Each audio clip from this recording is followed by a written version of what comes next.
PR Tech. We're just finishing off the final tune on our 964 custom restoration.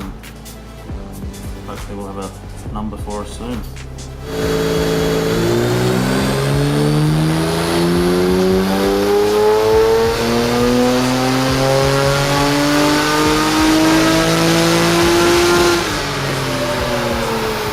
This is currently tune number 65. The final drivability of a project like this comes down to how much time you spend ultimately on the dyno and the road, customising all the final details just to get it so it drives like a car you'd expect to buy from Porsche.